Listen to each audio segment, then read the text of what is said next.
Merry time of day.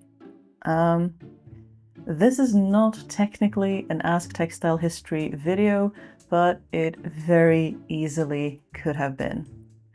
The amount of wool and wool care comments I get on some of my videos are decidedly more than zero, and a lot of them have to do with people being surprised that wool is relatively easy to care for, or that they thought wool was a lot harder to care for than I give the impression of. So I thought we might do a casual little video on some of the tips and tricks that I have been taught and have picked up over the years when it comes to take care of this, the most snuggliest of fibers. This will be more anecdotal than usual because, again, this is like personal experience. The first of which, and most importantly, wool, especially the untreated, non-superwash wool that this video is concerned with, does not really need to be washed all that often.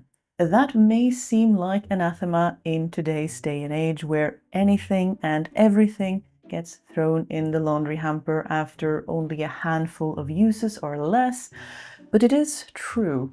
Natural, untreated wool has an amazing ability to not really take on our body odor all that easily, meaning sweaters and cardigans can pass the sniff test again and again without issue. Again, superwash or machine washable wool is a different story entirely that we will not cover in this video, but that is neither here nor there. We humans excrete more than just body odor though, so if we wish to not really have to wash our wool, we also need to protect the wool from, our bodies, our sweat, external dirt, and other such sundry environmental contaminants. And like our predecessors of old, I find that the easiest way to do this is to make sure to wear a washable plant fiber layer underneath the wool that is the thing that you wash as often as necessary, such as a long-sleeved cotton base layer under my sweater, or a petticoat or 3 under my wool skirts. This can also really help you if you find wool to be a little itchy against bare skin, but still wish to enjoy its snuggly benefits. You may also want to consider getting your hands on an apron or two to protect your wool from outside dirt when doing particularly dirty tasks like cooking or cleaning. Although I will admit that although my intentions are to use my aprons when necessary, I do often forget and haven't quite built the habit yet, so don't hate on yourself if you similarly struggle with actually remembering to put on the darn thing. Anyway. But if a wool item does start to get musty, or you just feel like it needs a bit of a refresh, airing it out can be an excellent first step. This may sound a little bit like magic, just hang your clothes out in the open air and sunlight, and without any work on your part, you will get a fresher smelling item in return. There is science to back this up though.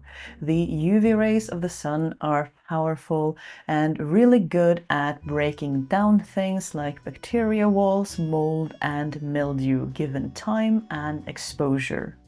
The sun has a bleaching effect too, especially if you hang laundry out damp on a bright, sunny summer day.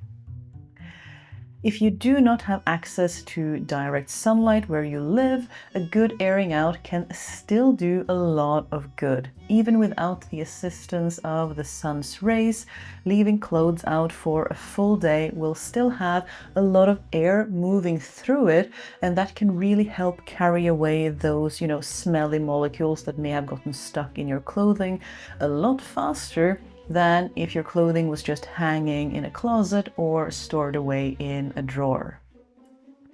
If nothing else, Airing it out doesn't do your garment any harm, so it's kind of a why not give it a try type approach.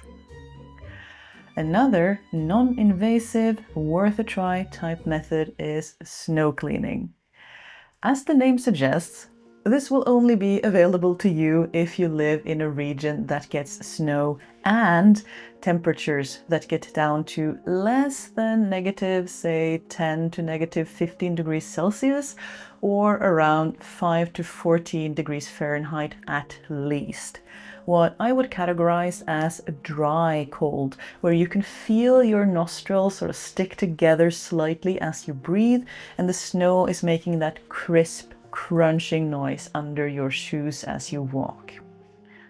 As an aside, that is also unequivocally the best part about winter, beautiful, quiet, a far cry from the slushy misery that is when the weather is hovering just above freezing and just everything turns to slush. But yeah, snow cleaning. Great for any wool, but especially carpets, duvets, and other large items that are hard to clean otherwise. You will want fresh, clean snow and a crisp, cold day. Ideally, some sort of way to hang and beat the carpet beforehand, but even without that, it still helps. Just lay out flat and let it soak in the cold and the sun all day long, or at least a couple of hours midday. We learned to run around stomping and jumping on it as well, so little feet would help shake loose the dirt and dust lodged within the fibers, but just moving was challenge enough for me on this day. The clean snow, of course, helps everything stay clean, and the cold temps means the snow is much easier to mostly just shake or brush off, leaving you with very little drying time, which is good because carpets and duvets can be fairly dense and be very hard to dry without growing mold, so we really want crisp, cold, dry kind of cold. The cold temperatures also help kill dust mites, although for that to work you need to be in the coldest range or even lower, at least negative 15 Celsius or 5 Fahrenheit, and let the items stay outside for at least 12 to 48 hours, which can be hard to do depending on what kind of weather you're getting. Still, every bit helps. An interesting note when I was actually looking up some articles about this was that you don't actually kill the female dust mites with these temperatures. They do actually, reanimate and come back to life when you take it back inside, but they don't lay any viable eggs. So you have still effectively, removed that strain because they cannot reproduce after that. But both airing out and snow cleaning are most appropriate for things that have gone a while since being cleaned last, but don't actually have visible stains or grime.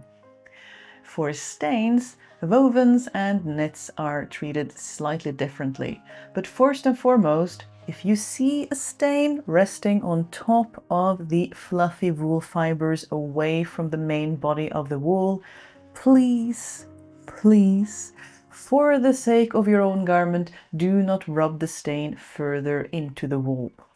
For a woven, slightly felted wool like my walking skirt or an average suiting wool jacket, you can do very well with a small, medium or soft brush.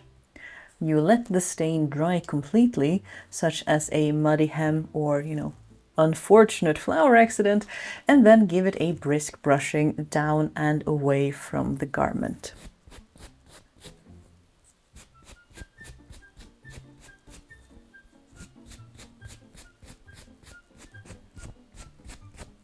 And you may be amazed at just how much you can get off just with this, like just a single pass, and most of that flour is already completely gone. So this kind of thing works well for sort of thicker dirt, the kind that actually stays on top of your fluffy fibers, Mud, ketchup, other thick saucy foods come to mind, so long as they are not too oily. Because if it's oily, it's not going to dry out properly, and then you might, be out of luck and want to try to remove some of it, for instance, with a knife first, and then maybe brush off the rest as best you can. Brushes. Undervalued, I feel, in today's day and age. Super useful for many tasks. If brushing is not enough, or if you have a soft, loose knit item where a brush would just push the dirt into the item rather than off, you could try cutting or shaving the fluffy fibers directly around the stain.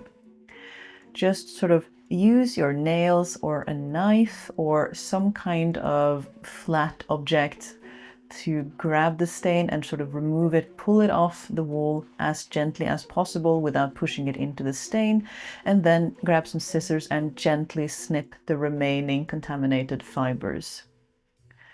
Afterwards, you can take a clean brush to your trusty garment and gently fluff up the surrounding fibers so that the point where you cut some of the fibers off will be less visible, if that is a problem. Note that I am talking about the fluffy fibers standing up from the wool yarn of your knit or carpet or whatever it is. I am not telling you to go and cut into the actual threads of your garment and just expect that to brush off somehow. Wool is magical, but not quite that magical. But sometimes a stain is just in our fibers and our yarn, and no amount of brushing or careful cutting will change that. And at this point, we do need to wash our wool. Now, individual stain care is a completely separate topic and not within the scope of this particular video, but suffice to say, your chances of success increase a lot if you know what the stain is, and preferably do some research into what will dissolve it without, harming the fibers of your garment. Once you do, it is usually a matter of complementary chemistry and appropriate supplies. But if your stain is water soluble or, water and soap soluble, which a lot of stains are, we can get far by washing or reblocking our wool, which, blocking really is just a gentle wash with wool-friendly soap and warm water. If you have a soap that is meant for blocking, you can also use it to wash your knits.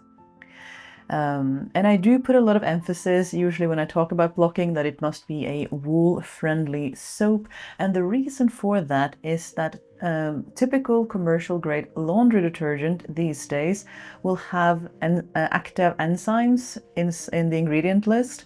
And these enzymes are trained, specifically developed to eat away at protein-based stains. And that works really well when you are washing cellulose-based fibers like cotton and linen. It is less ideal when you are washing protein-based fibers like wool and silk. I'm not saying that your clothing is going to fall apart if you wash them once with, enzymatic regular laundry detergent. But if you make it a habit and you do it again and again and again and again over many years, it will slowly eat away at your wool fibers, and you will end up with a garment that gets brittle and, you can sort of tell that it is getting worn out. Alternatives to this kind of laundry detergent, at least in Norway, we can get wool and silk friendly laundry detergent to use in our washing machines. That works perfectly well for hand washing and blocking as well. If you don't have access to that where you live, you may have a yarn and wool shop where they may sell, blocks of bars of soap for blocking your knit. Typically they will be high in lanolin so that you get a really soft, nice wool out of it. If that is also not available to you, you can do really well with just a regular, no drama, probably unscented, you don't really need it to be scented, but a cold process handmade bar of soap.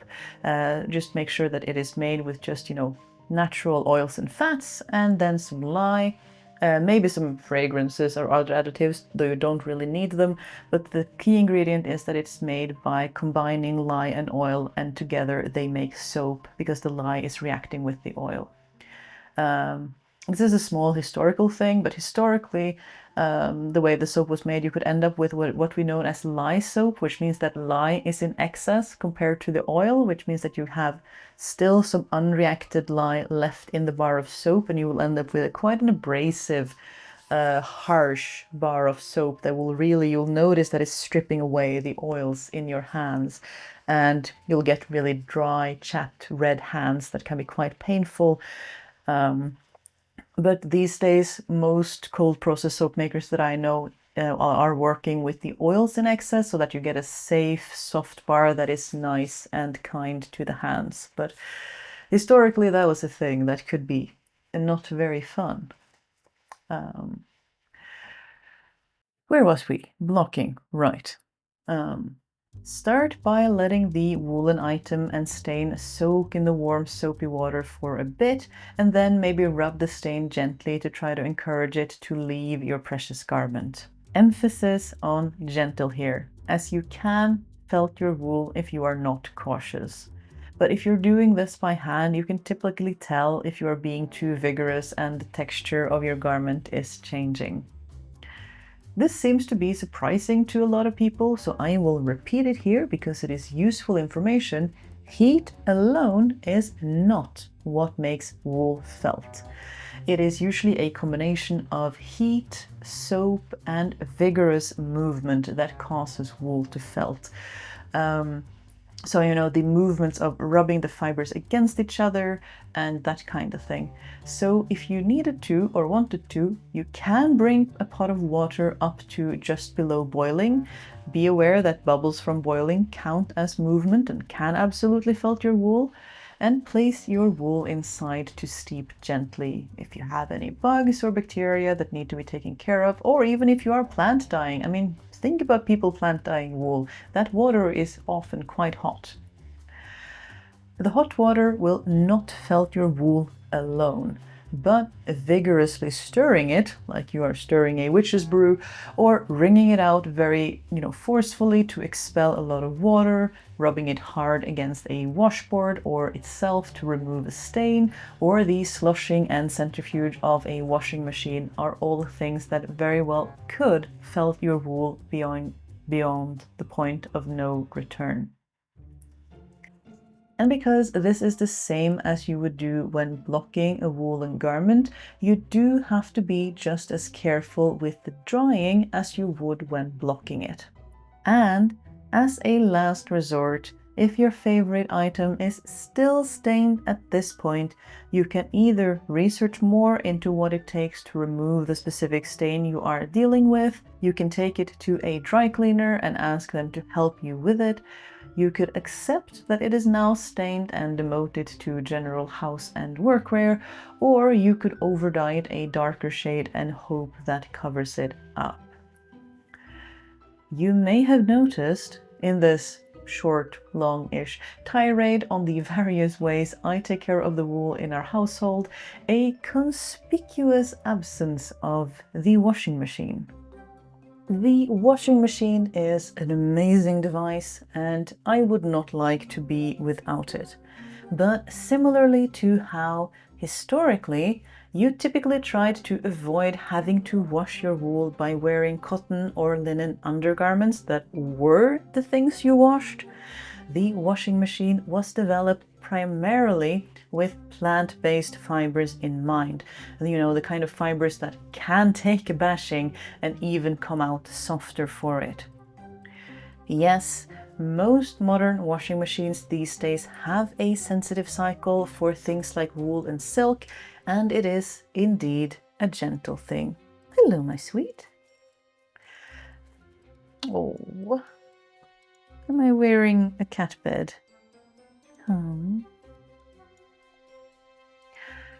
I still do not trust the washing machine with my most precious woolens though, and maybe I am overly cautious and paranoid about such things and, have the luxury of an adult household that doesn't really produce a large amount of laundry.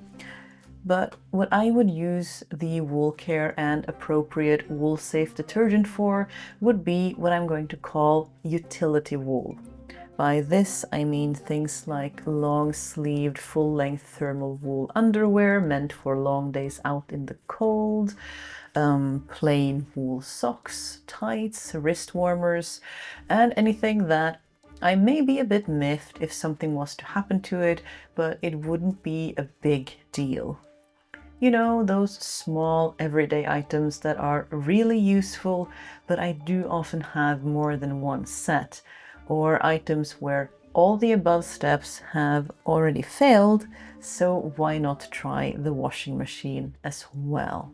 And again, none of this is targeted at superwash or machine washable wool, which you could just throw in the washing machine on a regular cycle, since that is what it is designed to do.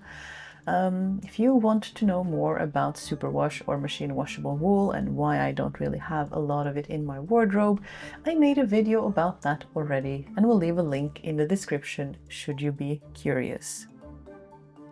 Sweetie, I'm trying to finish filming this video. That concludes this purely anecdotal and personal account of how I take care of the wool in our household.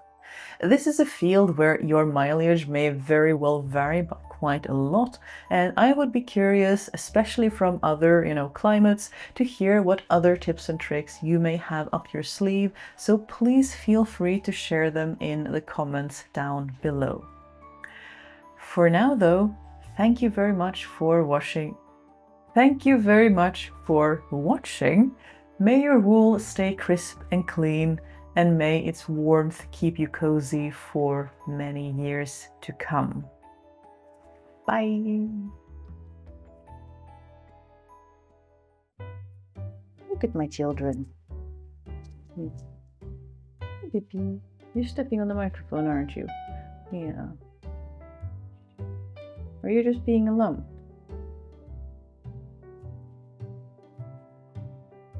Huh? Are you the lumpiest lump there ever was? My little clown. Go. Alright, I think the teleprompter is working now, so the 5th time is it the charm? 6th? I don't even. It's supposed to be a small little simple video. Okay, let's try that one more time. Skirts and all, because if we're going to celebrate wool, we might as well be properly dressed for it. There we go. If I can show you. Look at her.